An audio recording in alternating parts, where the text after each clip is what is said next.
Voilà, vous pouvez parler, Madame Réside. D'accord. Merci, Madame Mandala. Donc merci à Action SIDA d'avoir organisé ce webinaire. Cette action s'inscrit dans le cadre du mois de la santé sexuelle. Le mois de la santé sexuelle est prévu dans le cadre de la feuille de route santé sexuelle 2021-2024. En fait, il est prévu une semaine de la santé sexuelle qui est une transformation de l'ancienne semaine du dépistage, voilà, qui est devenue maintenant une semaine de promotion de la santé sexuelle afin d'élargir le champ de sensibilisation de la population et des professionnels. Et en Martinique, compte tenu du fait qu'il y a une semaine caribéenne du dépistage, donc qui est propre à la Caraïbe, on a, en accord avec le Corévi et puis l'ensemble des acteurs, on a opté pour un mois de la santé sexuelle, donc qui a commencé le 5 juin et qui se déroule jusqu'à la fin du mois de juin. Excusez-moi pour le bruit. Et donc les thématiques, pardon, je vais me déplacer.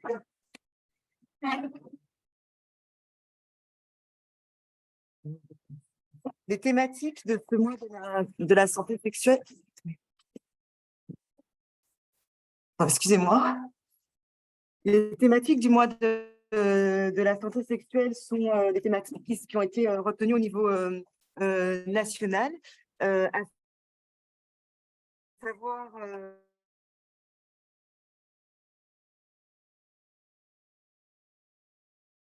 On n'entend pas l'orateur. Madame Réside, sur le dépistage ça coupe un petit peu. Ça coupe un petit peu. Oui. Ah, ça coupe. Je vais me déplacer. D'accord. Pardon. Il n'y a pas de souci. Voilà. Est-ce que c'est mieux? Oui. Mieux? Voilà. Donc, les 4 thématiques de ce mois de la santé sexuelle sont d'abord donc la promotion du consentement. Ensuite, ce qui concerne le dépistage des IST. La 3e thématique concerne la contraception et parce que sur ce volet-là, notamment, il y a eu de nombreuses évolutions en termes d'offres, avec notamment les préservatifs Eden et Sortie couverts qui sont distribués, qui sont distribués dans certaines pharmacies gratuitement pour les moins de 26 ans. Et donc, cette offre est complémentaire à celle que propose l'ARS, parce qu'on commande chaque année des préservatifs pour les associations et via des besoins qui sont recensés par le Corévi. En 2021, par exemple, nous avions commandé 150 000 préservatifs pour les acteurs du territoire. Donc, voilà, donc la contraception et ensuite tout le volet qui concerne les dysfonctions sexuelles. Donc, en accord avec le réseau périnatalité de Martinique, il a été décidé en fait de centrer nos actions sur la période du postpartum, parce que c'est une période au cours de laquelle il peut y avoir des dysfonctions, notamment chez la femme. Et donc, du coup, ils ont prévu des actions, créé un flyer sur ces dysfonctions dans la période postpartum. Donc, ce mois de la santé sexuelle est un mois où l'ensemble des associations du champ de la santé sexuelle au sens large, donc en incluant les associations qui interviennent en prévention des violences, en incluant le réseau périnatalité et le centre de ressources en promotion de la santé sexuelle et puis bien sûr le Corévi, ont prévu un certain nombre d'actions. Et puis cette année, pour la première fois, il y a eu donc une adaptation de la communication au niveau local avec des affiches qui ont été créées qui ont été voilà, créés par l'ARS en lien avec le Corévi. Et puis également des communications sur les réseaux sociaux et puis une communication beaucoup plus forte dans les médias. Donc voilà, cette année, il y a eu vraiment un gros effort de la part de l'ARS en termes de communication. Et voilà, j'espère que voilà, il y a eu une satisfaction, en tout cas des acteurs sur ce plan-là. Je serai pas plus longue. En tout cas, ce mois de la santé sexuelle est aussi l'occasion de rappeler l'offre de dépistage au laboratoire sans ordonnance qui a été déployée en Martinique depuis 1 an maintenant et qui est coordonnée par le Corévi. Et donc, c'est une offre qui est complémentaire à celle des FEJLID, à celle qui préexistait. Mais en tout cas, c'est une idée de faciliter les dépistages du VIH pour la population. Et l'ARS prend en charge sur son FIR les tests pour les personnes qui n'ont pas de couverture sociale. Donc, ces dépistages au laboratoire seront étendus à d'autres IST dont on n'a pas encore la liste. On attend des orientations du national sur ce plan-là. Mais en tout cas, au courant de cette année, il y aura un élargissement à d'autres IST du dépistage au laboratoire sans ordonnance. Donc, en tout cas, merci. Merci. Voilà. Merci, Madame Réside, pour cette allocution, notamment ce rappel par rapport à ce mois de santé sexuelle. Donc, merci beaucoup d'avoir répondu présente. J'espère que vous allez rester tout au long pour écouter ce webinaire. Bien Merci. sûr. Alors, je laisse la place à Monsieur Dr Richard Amenia de UNAIDS. Alors, j'espère qu'il est présent, il nous entend. Yes. Oui, oui, je suis ici, oui, et je vous entends très clairement, très nettement. Donc, ma vidéo n'est pas à l'écran. Est-ce que vous m'entendez bien? Oui, on vous entend. Oui, oui, oui, très bien. Merci, merci beaucoup. Bonsoir à tous. Et je voulais vraiment saisir cette opportunité pour vous remercier tous pour votre engagement, pour avoir abordé la santé sexuelle de la population de la Caraïbe et pour avoir fait ce gros effort, ce grand travail avec votre équipe. J'ai vraiment apprécié. En particulier, Action SIDA Martinique, vous avez vraiment fait un travail formidable.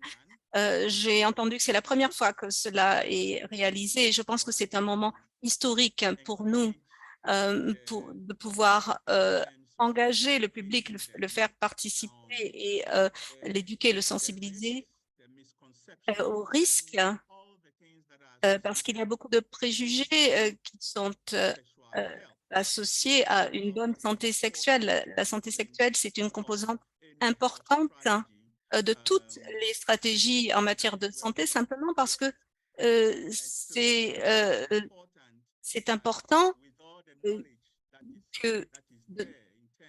de connaître donc les connaissances qui sont présentes. Comment nous pouvons avoir une santé sexuelle en toute sécurité, comment nous pouvons nous assurer de prévenir certaines maladies et qui impactent les personnes négativement en termes de morbidité et de mortalité associées pour certaines infections sexuellement transmissibles. C'est important que les gens sachent de manière à ce que lorsque les gens sont sensibilisés, lorsqu'ils ont les bonnes informations, ils pourront profiter des opportunités qui existent, d'opportunités de tests et des traitements qui existent. Pendant plus de 40 ans, nous parlons du VIH et je pense que c'est l'une des IST les plus connues, même s'il y en a tant de différentes étiologies, mais effectivement, le VIH est l'une des infections sexuellement transmissibles les plus connus et maintenant nous le connaissons puisque la majorité des personnes qui ont le VIH l'ont eu par transmission sexuelle, même si il y a d'autres modes de transmission du VIH. Et il est important que lorsque les personnes sont bien éduquées sur la manière, le mode de transmission d'une maladie ou son mode de non-transmission, c'est important qu'ils se prennent en charge. Les jeunes et les adolescents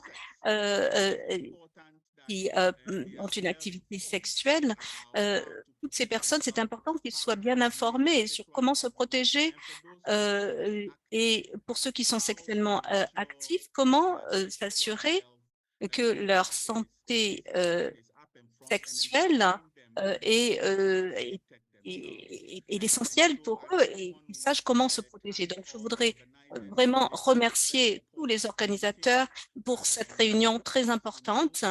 Et comme vous le savez, pour le VIH, nous avons plus de 300 000 personnes dans la Caraïbe qui vivent avec le VIH. Et donc, c'est vraiment un grand problème de santé. C'est important pour nous de pouvoir aborder la transmission du VIH et les formes de transmission et voir comment nous pouvons toucher ces personnes et les inciter à se traiter. Et donc, c'est important que les personnes puissent avoir accès au traitement. Et souvent, les personnes ne se traitent pas en raison des préjugés.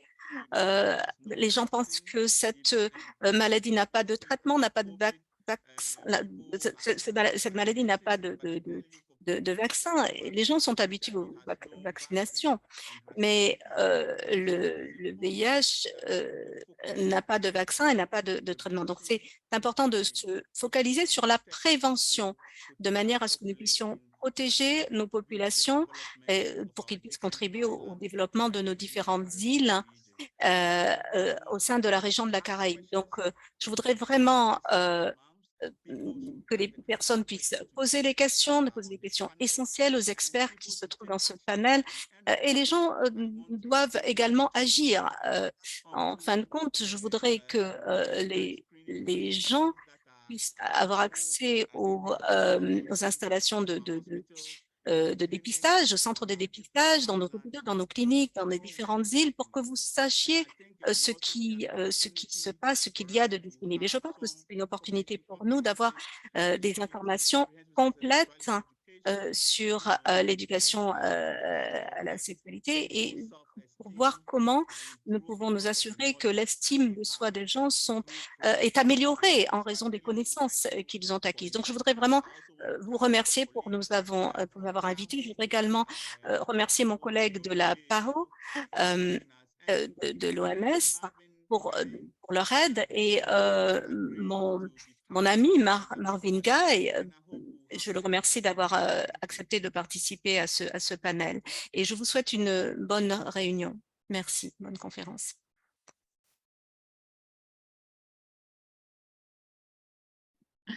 Merci beaucoup, Docteur Amenia. Merci beaucoup d'avoir accepté de faire cette allocution et puis de nous avoir aidé justement à trouver l'intervenant qui va justement faire sa présentation par rapport à la Dominique. C'est vrai qu'on avait pour objectif justement de présenter notamment les réalités sur différents territoires. Et on a fait nos recherches un peu partout. Et puis, Monsieur Amenia, il a répondu présent, il a fait des recherches dans ses contacts. Et puis, en tout cas, merci beaucoup de nous avoir aidés dans ce sens. Sans plus tarder, on va commencer avec notre prochain intervenant. Juste pour rappel, justement, vous avez remarqué que nous avons des intervenants qui parlent anglais, hein, des anglophones, Et aussi, nous avons parmi les spectateurs, notamment des personnes qui parlent, qui sont anglophones, francophones. Donc, pour permettre de comprendre ce webinaire, donc, vous avez le choix, notamment si vous êtes sur votre ordinateur, il y a une fonction qui s'appelle interprétation.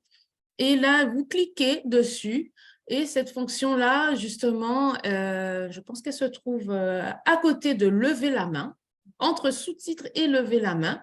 Et donc là, vous cliquez dessus et vous choisissez votre canal audio. Si vous voulez écouter en anglais ou en français. Donc, vous avez le choix ce soir. Vous pouvez écouter en anglais, en français, cette conférence. C'est pour ça qu'elle elle est aussi, je vais vais pas dire unique, mais dans le sens où c'est la première fois qu'on met en place ce type de webinaire, notamment avec plusieurs intervenants qui parlent français et anglais, et on voulait vraiment l'ouvrir aux personnes de la Caraïbe, et que ce soit compréhensible. Donc, sans plus tarder, parce qu'on a pris du retard aussi. Donc, je laisse la place à Monsieur Lester Melvin Guy, psychologue de la santé et directeur et coordinateur du programme national VIH et SIDA de la Dominique, qui va nous faire une courte présentation justement des réalités de son territoire.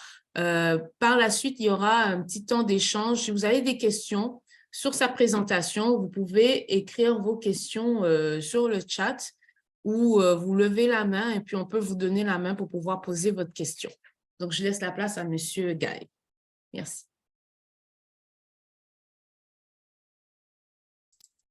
All right. Hi, good evening, everyone. Bonsoir à tous.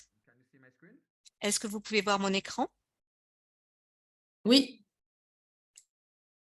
Oui. It's wonderful. So it's a privilege to be part of this. Très bien, donc c'est un grand honneur de faire partie de ce séminaire, séminaire de lancement. Donc, vous avez dit que c'était un séminaire si unique, et cela nous donne également une opportunité de voir quelles sont les meilleures pratiques, ce qui fonctionne dans différentes îles et comment nous pouvons apprendre de cela. Ma présentation sera très brève, en fait. Donc, j'ai quelques diapositives, mais je vais également faire quelques commentaires sur ces diapos. Donc, quand j'aurai fini, vous pourrez poser des questions et j'y répondrai avec plaisir.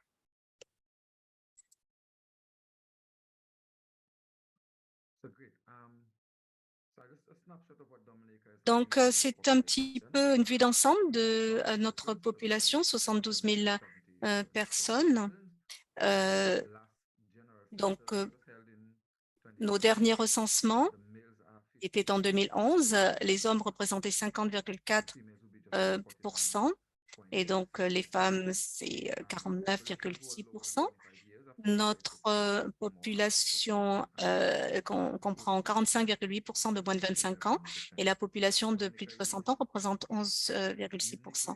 La Dominique est située entre deux îles, c'est une situation unique et cela nous donne une opportunité d'avoir une bonne collaboration avec les îles francophones.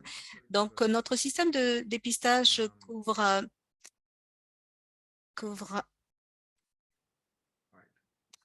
les infections suffisantes. Donc, la plupart de notre dépistage est réalisé dans le système de santé primaire. Et donc, ce système de santé primaire est un petit peu la colonne vertébrale de notre système de santé. Et nous avons été affectés par des tempêtes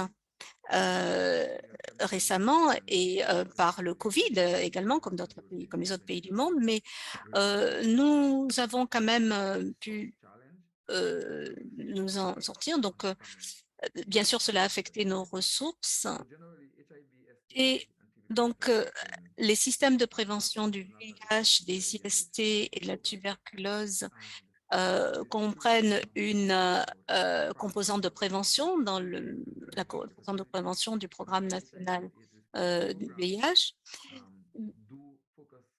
Donc, ce programme se focalise sur les IST, mais donc nous nous focalisons sur les personnes qui sont HIV positives au VIH. Et donc, dans le système de santé publique primaire, j'ai des difficultés à passer les diapositives.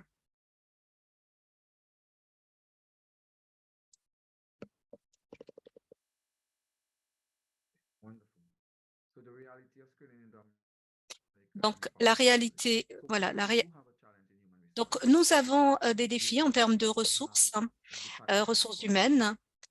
Nous avons un département,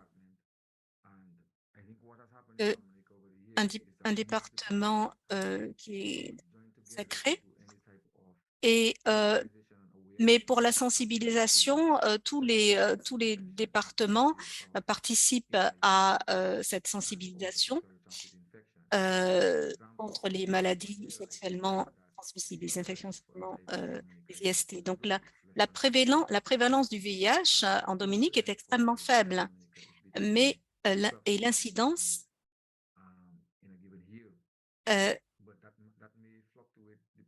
donc l'incidence peut fluctuer en fonction du volume de dépistage et de tests que nous réalisons dans les hôpitaux. Donc, de ce point de vue, donc, je peux parler librement, mais il y a des IST qui sont soumises au dépistage dans le système de santé primaire. Donc, nous le faisons pour l'hépatite B, la syphilis, l'HTLV, l'HPV et le VIH. Alors, ce dépistage est disponible dans le système de santé publique et en particulier pour les frottis, d'autres infections bactériennes et d'autres infections bactériennes sont testées. Alors, nous faisons la vaccination pour les jeunes enfants de 9 à 15 ans et nous faisons le dépistage du VIH, syphilis, HTLV, hépatite B pour toutes les mères enceintes, toutes les femmes enceintes. Et le RT-VIH, nous l'avons, nous faisons dans toute l'île et nous avons nous faisons par le biais d'ONG et nous le faisons également dans le cadre du programme national contre le VIH. Mais étant donné que le VIH est une composante du programme, si quelqu'un souhaite avoir une orientation par un docteur dans le système de santé primaire et le système de santé secondaire, nous nous assurons que les IST qui sont dépistés dans le système nous assurons que les IST sont, la plupart de ces IST sont dépistés dans le système de santé publique.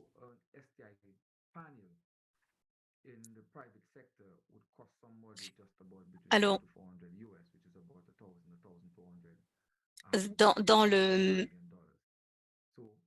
en fait, vous verrez à l'écran donc le nombre de tests que nous faisons dans le système de santé primaire, mais ça ne reflète pas tous les tests que nous faisons dans le système de santé privé, parce que dans le système de santé privé, ces tests peuvent atteindre 400 $, donc c'est plus important, ou alors 1 000 $ caribéens. Donc, en ce qui concerne la sensibilisation, nous avons une communication sur le changement de comportement C'est une composante du programme VIH et nous donnons des brochures en ce qui concerne les autres IST.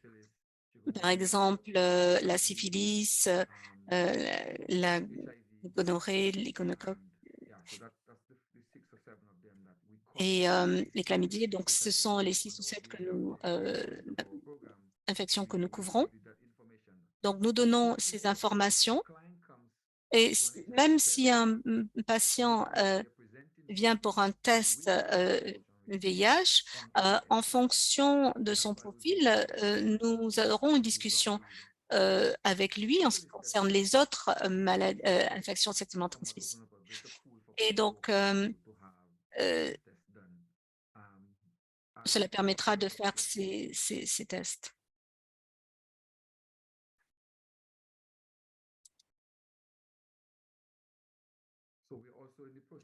Donc, nous sommes également en train de défendre, de faire un plaidoyer pour que les patients se rendent chez le docteur lorsqu'ils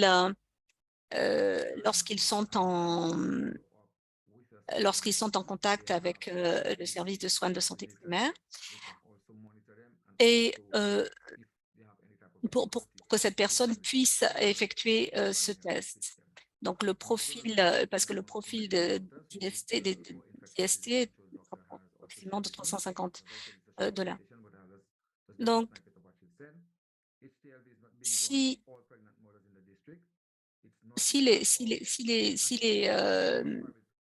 le dépistage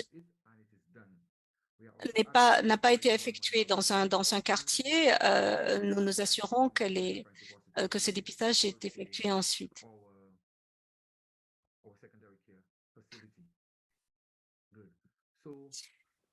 Et donc, certains des défis que nous avons en ce qui concerne les personnes qui arrivent et qui se font tester. Donc, les personnes hésitent à se faire tester, à se faire dépister pour les IST. Nous encourageons les hommes et quand les femmes enceintes, donc le fait d'effectuer le profil de dépistage des IST pour les femmes enceintes permet aux hommes également d'être sensibilisés et de pouvoir protéger, pour la protection des mères enceintes.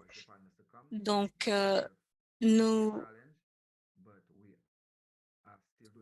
c'est un défi, mais nous cherchons quand même à changer l'éducation. Le contact, le traçage des contacts, c'est également quelque chose que nous faisons dans le système public, mais c'est également un défi. Parfois, c'est difficile, en particulier pour les hommes. Les hommes sont réticents à venir pour un dépistage. Ça peut être un défi. Et nous avons également le problème des ressources humaines. La Dominique a eu beaucoup de départs de professionnels qui migrent hors du pays. Alors également, le délai de traitement peut être également un problème pour nous. Je sais qu'après le COVID et même un petit peu avant le COVID, les laboratoires avaient des défis importants, des difficultés. Les laboratoires publics, les problèmes de ressources humaines également. Donc, parfois, les délais de traitement sont très longs si ce n'est pas un test rapide, en particulier pour le VIH. Et ensuite, la stigmatisation cela reste un tabou. Les personnes ne sont pas à l'aise ou ne se sentent pas en sécurité pour effectuer un test. Et elles ont peur que le système public puisse diffuser l'information sur le résultat et que cette personne soit stigmatisée. Donc,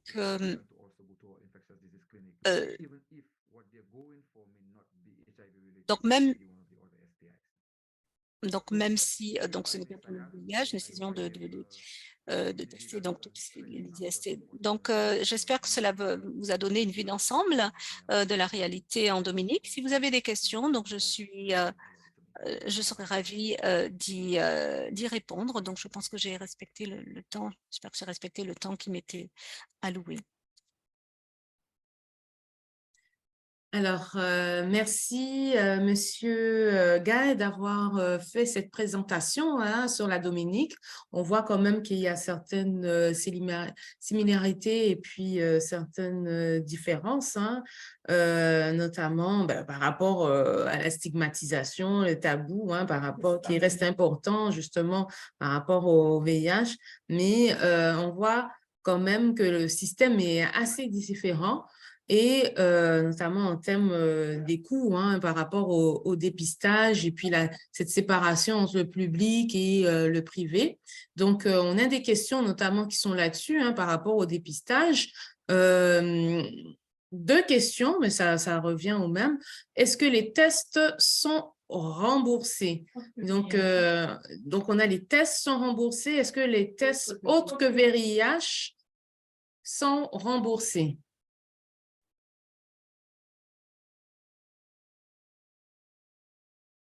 Reimbursed.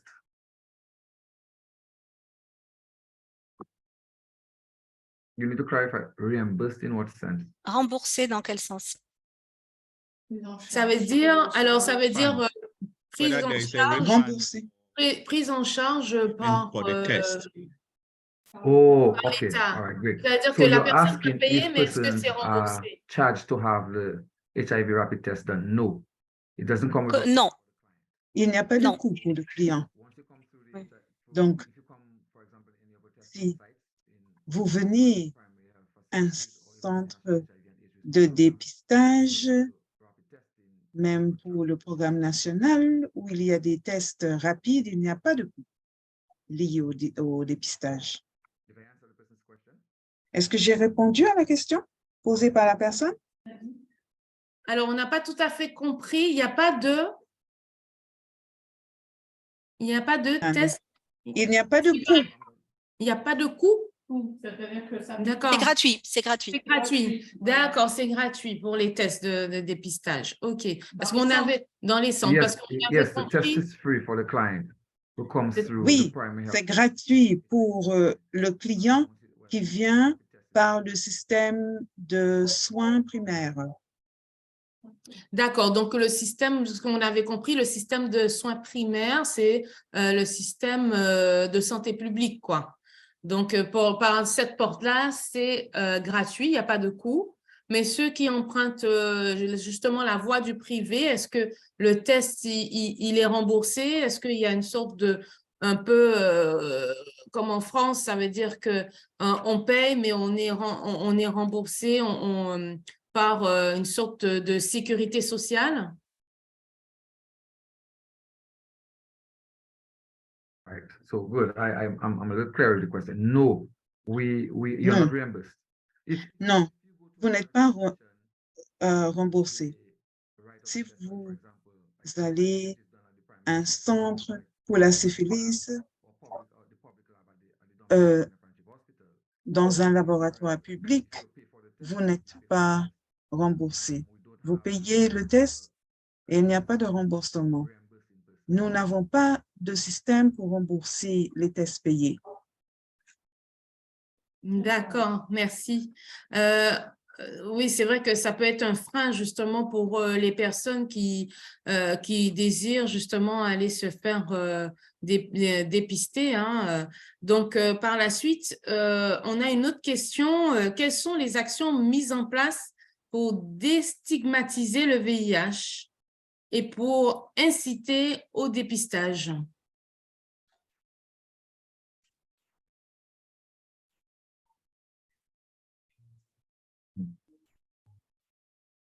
That's a very interesting question that I always. Ça, c'est une question très intéressante. Ça m'a amusé, en fait. La stigmatisation et la discrimination dépendent des informations disponibles aux personnes et à quel point les personnes sont prêtes à accepter ces informations. Dans la Caraïbe, il est difficile d'arriver à l'acceptation pour changer le comportement. Nous sommes à la radio, à la télévision, nous avons des annonces publicitaires qui disent qu'il ne faut pas stigmatiser, mais il est difficile pour les gens d'accepter cela. Si je connais quelqu'un qui est séropositive, il ne faut pas partager de seringues. Si je partage des seringues, je suis à risque. Donc, nous avons ce défi pour que les personnes acceptent les informations et qu'ils puissent prendre des actions en fonction de cela. Les informations ne sont pas l'éducation. L'éducation veut dire que vous recevez des informations, vous changez votre comportement. Si vous avez des informations qui ne vous amènent pas à changer le comportement, ce n'est pas l'éducation. Par rapport à la stigmatisation, il faut que les gens comprennent que s'ils n'ont pas de relation sexuelle avec la personne, elles ne sont pas à risque. Mais si, par exemple,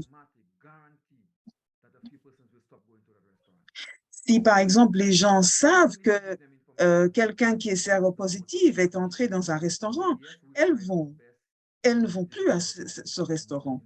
Nous essayons de donner autant d'informations que possible au grand public sur ces maladies, mais il faut que ça soit accepté par les personnes. Donc, il ne faut pas arrêter les informations, mais c'est à l'individu de décider. Je pose toujours la question. J'aimerais que vous compreniez le contexte.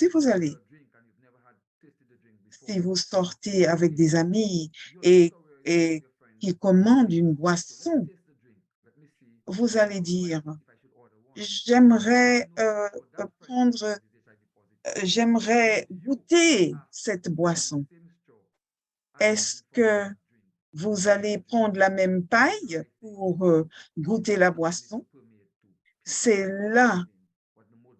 Il faut que les gens comprennent quels sont les modes de transmission et que ce n'est pas transmis par le fait de partager la paille avec quelqu'un.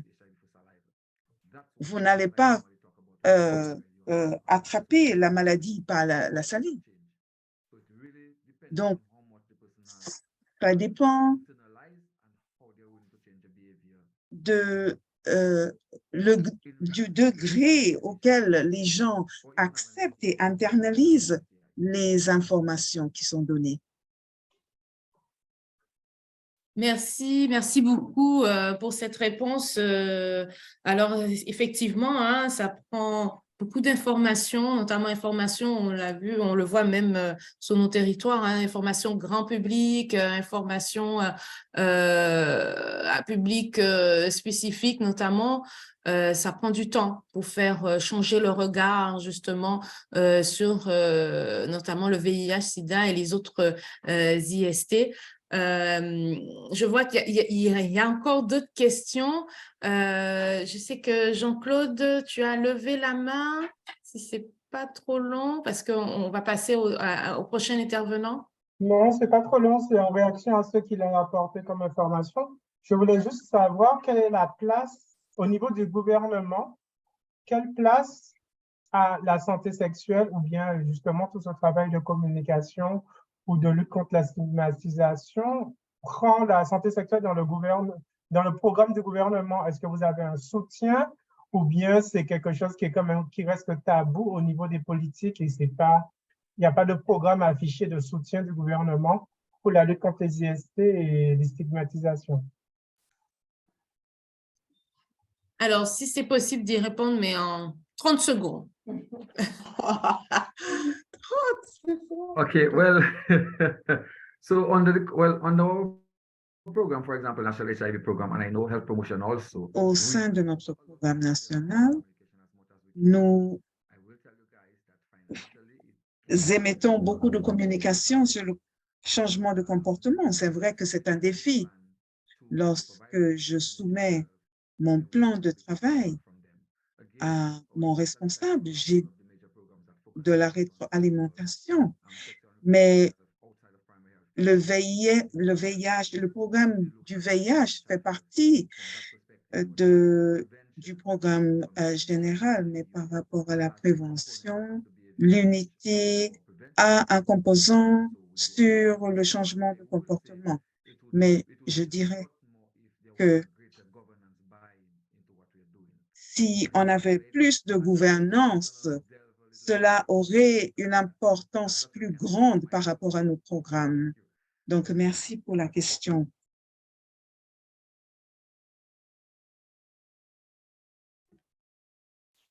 Merci beaucoup d'avoir répondu à ces questions, Messieurs Guy. Alors, on va passer à au prochain intervenant. Nadia, elle est déjà toute prête. Madame Agapé. Presque. Alors, infirmière au centre hospitalier de Saint-Martin, est-ce que ça va pour la présentation? Ben, j'essaie juste de voir si je peux partager l'écran, mais ça devrait aller. Tout d'abord, je voulais vous dire merci pour cette invitation. J'étais toute surprise et elle m'a fait plaisir. Et je me remercie aussi Monsieur Ngaï parce qu'on a à peu près les mêmes problèmes en fin de compte. Voilà. Est-ce que vous voyez mon écran? Ou pas du tout? Attendez, je vais faire comme ça et partager. Est-ce que ça va? Alors, oh là là. Pour le moment, on ne le voit pas, votre écran.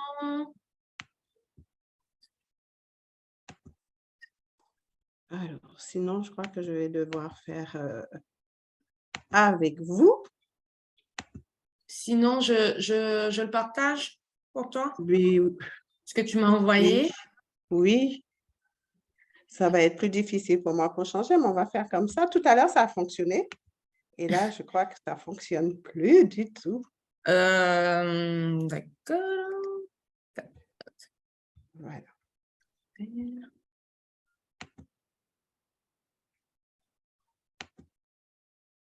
Non, je crois que je vais devoir faire avec vous. Attendez, je vais voir. OK. Ouvrir. Ah. C'est bon? Voilà. Voilà. Tout d'abord, merci pour cette invitation. Et ce soir, je vais partager un petit peu la situation du dépistage à Saint-Martin. Une première diapo pour vous présenter un peu l'île de Saint-Martin. Alors, d'abord le plan, présentation de Saint-Martin, comment améliorer le dépistage, les freins et les leviers au dépistage, le bilan des IST au niveau du CG, la situation de Saint-Martin et une conclusion.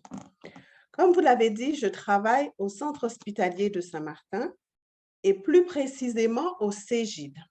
Qu'est-ce que c'est le CEGID?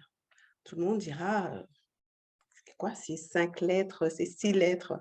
Alors, c'est tout simplement centre gratuit d'information, de diagnostic des infections sexuellement transmissibles.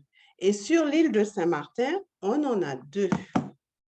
Et donc, moi, comme vous disiez, je suis à l'hôpital. Alors, tout d'abord, voilà. Saint-Martin, qu'est-ce que c'est? C'est la plus petite île binationale et qui est partagée entre 2 pays, à savoir au nord, la France, et dans la partie sud, c'est partagé entre le Royaume des Pays-Bas. Vous vous demandez peut-être comment est arrivée cette séparation. La légende dit qu'on a fait partir 2 soldats d'un même point et celui qui est arrivé le plus rapidement et qui a couvert la plus grande distance, c'était le soldat français. C'est pour cela qu'on a la plus grande partie de l'île. La superficie est de 90 km² à peu près et la population à peu près 70 000. Mais vous savez, il y a une immigration, donc ces chiffres ne sont pas forcément exacts. En partie française, la langue la plus utilisée est le français. Après, on trouve l'anglais et bien sûr le créole parce qu'on a une population qui vient de toute la Caraïbe.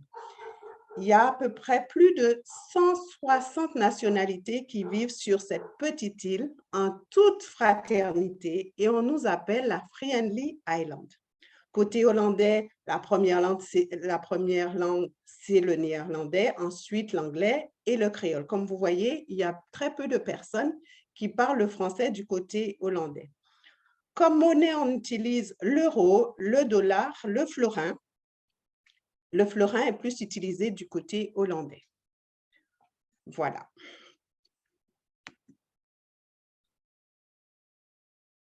Alors, on parle du dépistage. Comment pourrait-on... Ça va un peu trop vite, désolée.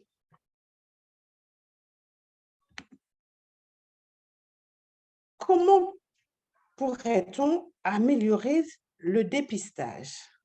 Comme vous avez dû le voir sur cette diapo, ça va vraiment trop vite, désolée.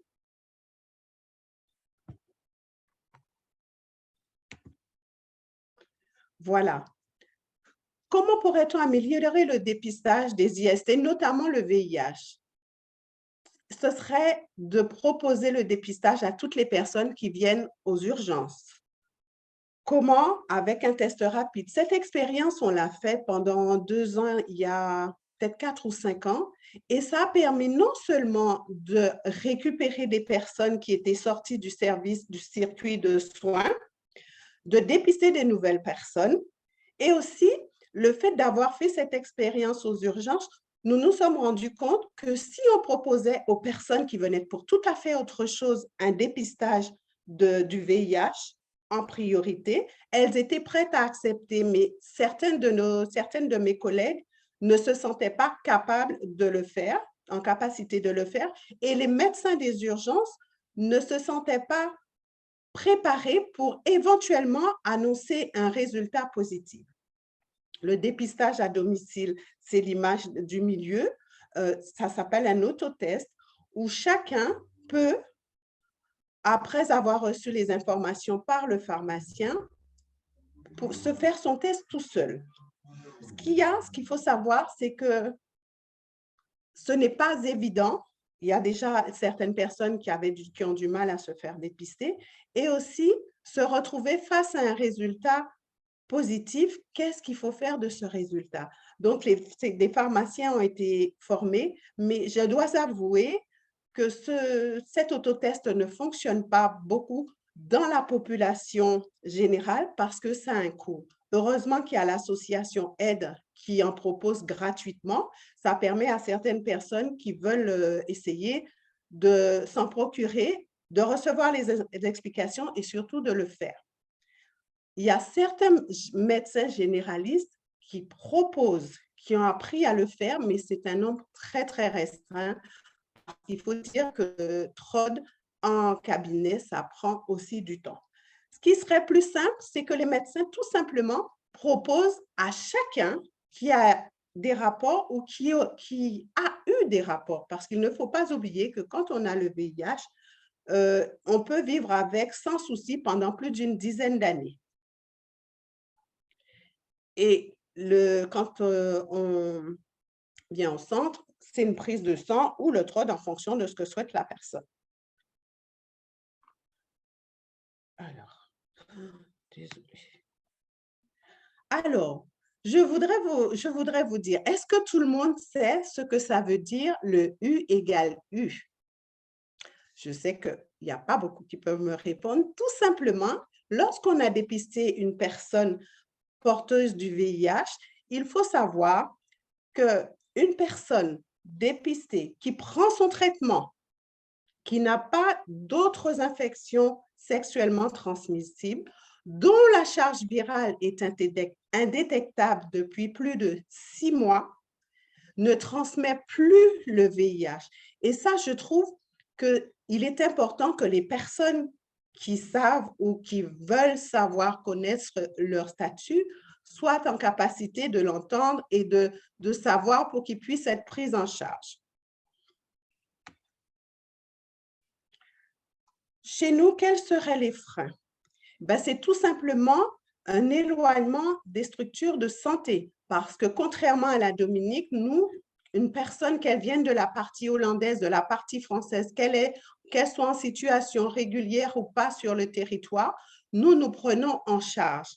Après, en cas de résultat positif, si c'est le VIH et qu'elle habite du côté français, elle peut justifier d'un domicile du côté français, elle va être prise en charge. Si c'est une autre IST, chlamydia, gonorrhée, nous traitons, que la personne soit en règle ou pas.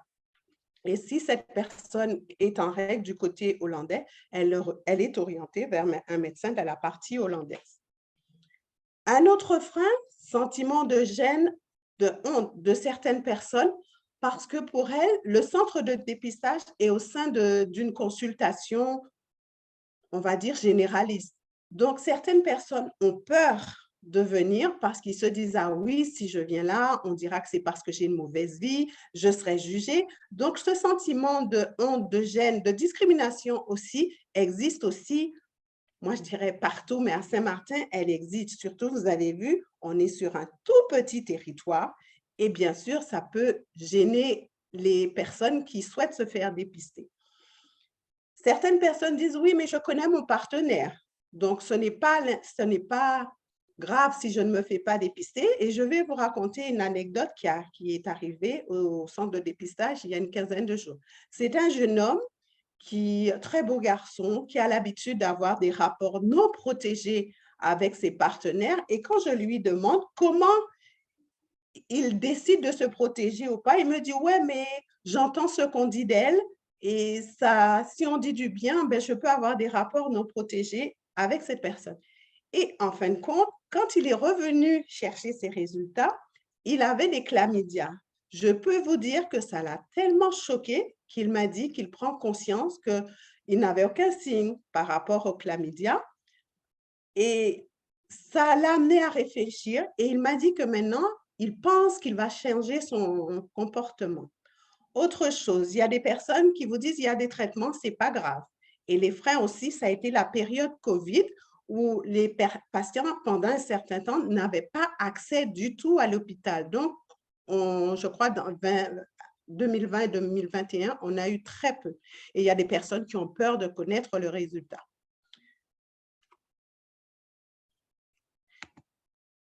Qu'est-ce qu'on pourrait faire? Il faudrait élargir les opportunités. What could we do? Développer des What could we do? We should extend the screening opportunities, screening possibilities. Alors, je pense qu'il y a un souci d'interprétation. Oui. Je ne sais pas. Attendez. Voilà. Tout le monde, si... Développer les antennes du dépistage mobile, ce qu'on fait déjà avec l'association Aide, où tous les derniers vendredis du mois, je me rends au local de Aide. Et là, elle propose les tests, les TROD, les tests rapides. Et moi, je propose aussi le reste des autres IST, gratuitement, anonymement ou nominativement en fonction de la personne. Et ce qu'il faudrait aussi, c'est que les personnes sachent que depuis le début de l'année, toute personne qui est assurée sociale, sans ordonnance, peut aller au laboratoire et demander à ce que le test VIH lui soit fait. Et pour les autres IST, infections sexuellement transmissibles, on les renvoie vers les CG. Il y en a 2 au niveau de l'île. Qu'est-ce qu'il faudrait? Diminuer les opportunités aux urgences, en hospitalisation, en consultation pré-anesthésie et demande d'IVG. Ça, pour les demandes d'IVG, c'est quelque chose qu'on est en train de mettre aussi en place avec les médecins en leur disant que s'il y a demande d'IVG, prise de risque, aussi pouvoir orienter ces personnes vers le centre de dépistage. Ensuite, favoriser l'accès aux droits et l'accès aux structures de soins aux personnes en situation irrégulière qui ont peur de se déplacer. Voilà, quelques chiffres concernant le CEGID du centre hospitalier. En 2022, il y a eu à peu près 827 ROD, dont 7 ont été positives. Et parmi ces 7, il y a des personnes qui étaient déjà connues, mais qui étaient sorties du système de soins qu'on a pu récupérer. 524 sérologies, prises de sang pour le VIH. La syphilis, 461 et positif 5. Et les chlamydia, vous voyez, hein, il y a quand même 483 de faits et 67 positifs. Et ce qui m'inquiète un peu, c'est que ce sont surtout des jeunes. Quand je dis jeunes, c'est entre 15 et 18 ans. Et je sais que ça me chagrine un petit peu. Donc, on essaie de faire des informations, relayer les informations, ouvrir le centre de dépistage le jeudi de 12h à 19h, ce qui permet aux personnes de venir se faire dépister après 17h parce qu'on est sur un tout petit territoire français, un tout petit territoire et quelquefois les gens, il y a Tati qui travaille à l'hôpital, on n'a pas forcément envie de la rencontrer parce que maman ou papa ne sait pas qu'on a des rapports sexuels. Alors, voilà ce que je voulais dire. Voilà. Alors, Saint-Martin, quelle est la zone la plus touchée par le VIH? Il y a quand même 467 patients suivis. La prévalence, c'est-à-dire le nombre de patients à un moment donné, on a fait le compte à un moment donné, il y a 1%, 1,28% de la population, alors que la prévalence en Guyane, elle est 0,65%, quand on sait que la Guyane est beaucoup plus grande que notre petit territoire. Le sexe ratio, il est de 0,85, ça veut dire qu'on a quand même plus de femmes qui sont dépistées, et ce qui est logique parce que tout simplement, les femmes, même si elles n'ont pas de papier, elles sont enceintes ou elles souhaitent faire un dépistage, on va le leur faire. Et la plus grande transmission se fait de façon hétérosexuelle et les personnes qui sont suivies, 80% sont nées à l'étranger. Et pour finir, qu'est-ce que je vous dirais? Moi, je vous attends. Quelle que soit l'image que vous choisirez, venez vous faire dépister au moins une fois dans l'année, même si vous êtes en couple, même si vous n'avez pas eu de rapport sexuel depuis plus de 10 ans, au moins un dépistage par an et vous serez prise en charge. Voilà, merci. Merci beaucoup, Nadia, pour cette très belle présentation et puis notamment de cette présentation de Saint-Martin, hein, cette toute petite île qu'on va mieux connaître à la fin de ce webinaire. Alors, on a abordé beaucoup de choses, hein, notamment tout ce qui est de la proposition au dépistage et puis quels sont les freins. On voit que c'est quand même c'est des freins qui reviennent, hein, selon tous les territoires et notamment par rapport au levier de justement, tu as parlé du VIH-test, je pense que le fait d'élargir justement le dépistage au centre de laboratoire, hein, le permet que ce soit gratuit, permettra aux personnes de se faire dépister par rapport au VIH. Alors, par contre, il y a quelque chose qu'on a moins vu. Est-ce que vous avez constaté, justement, c'est une des questions, est-ce que vous avez constaté un peu, après la crise COVID, une augmentation des tests de dépistage, que ce soit VIH ou autre IST? Ça augmente doucement parce que maintenant, on a moins besoin de porter son masque. Donc, les 2 centres de dépistage plus l'association aide, le public revient doucement. Mais je crois aussi que chez nous, il y a toujours la peur que l'autre sache. Parce on a beau dire, moi je sais que ça fait une vingtaine d'années que je suis à Saint-Martin, il n'y a aucun patient qui a accepté de parler à visage découvert. On va trouver des patients qui parlent, mais il faut que leur visage soit caché. Et pourtant, je pense que ce n'est pas faute de travailler là-dessus, mais c'est aussi nous, les autres, changer notre comportement, accepter qu'une personne qui a le VIH, eh ben, ça ne nous saute pas dessus comme ça ne nous saute pas dessus quand on va dans les toilettes. Mais c'est vrai aussi que ça, ce sont les associations qui peuvent apporter ce côté en réexpliquant, en réexpliquant comment se transmet le VIH, mais il faut que l'autre soit prêt à accepter et à entendre. Il y a des familles où les personnes ne peuvent pas le dire qu'elles sont porteuses du VIH. Donc, on voit par rapport au territoire, comme c'est un tout petit territoire, tout le monde se connaît. Hein, on dit que ici, la Martinique, c'est petit, mais Saint-Martin, c'est encore plus petit. Donc, c'est encore, on va dire, peut-être 2 fois ou 3 fois plus tabou. C'est encore plus difficile d'en parler ou même encore d'aller se faire dépister.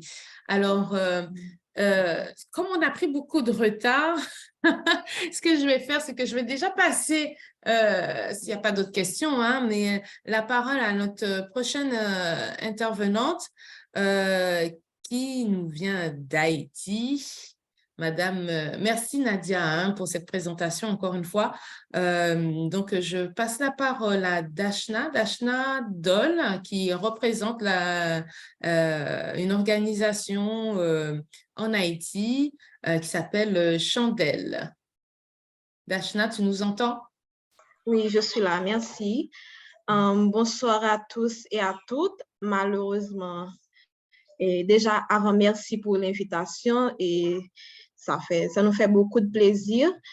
Malheureusement, je n'ai pas une présentation PowerPoint, mais ma présentation consiste à présenter la situation d'Haïti après le COVID-19 et ensuite présenter la réalité du dépistage et des IST en Haïti. Et pour le contexte, et comme de nombreux autres pays à travers le monde, Haïti a été touché par la pandémie de COVID-19. Le premier cas a été signalé en mars 2020, à partir duquel le gouvernement a déclaré l'état d'urgence sanitaire sur tout le territoire. Et depuis lors, on a connu pour la première fois une période de confinement parmi les mesures strictes mises en place pour empêcher la propagation de cette maladie. Malheureusement, ces mesures n'étaient pas suffisantes pour empêcher l'enregistrement des nouveaux cas de contamination et des décès liés à la COVID-19.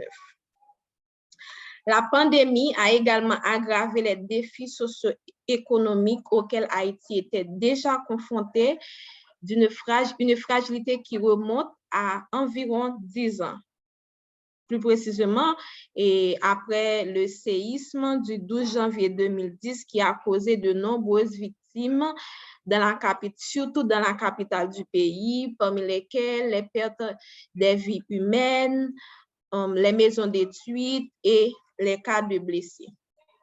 Parmi les conséquences de ces défis, on peut citer la pauvreté, le chômage, l'insécurité alimentaire, la faiblesse des systèmes de santé et d'éducation.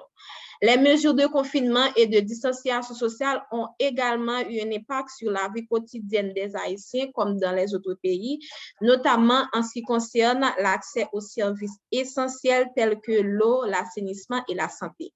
En plus de cela, Haïti a également confronté à des crises politiques et humanitaires, notamment des manifestations contre le gouvernement, des catastrophes naturelles telles que l'ouragan Mathieu et le récent tremblement de terre du 14 août 2020.